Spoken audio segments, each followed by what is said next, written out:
Kitchen sinks become so grimy and dirty so quickly from our everyday use. The faucet and the drain are the most neglected areas. Tools you're gonna need: Mile Cleaner, microfiber, toothbrush, barkeeper's friend, or the pink stuff. I like to get started high and work my way down. Start with spraying the faucet and the handles. Use a toothbrush around the handles for tough debris.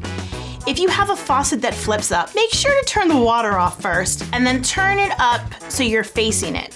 Spray it with the cleaner. Use your toothbrush because if you've never cleaned this before, you might be scrubbing it for a while. For tougher stains, make a paste out of water and barkeeper's friend, and it'll work great with a little bit of elbow grease. Start cleaning the inside of your sink. Use the toothbrush on the lip of the sink. You'll be surprised what comes out.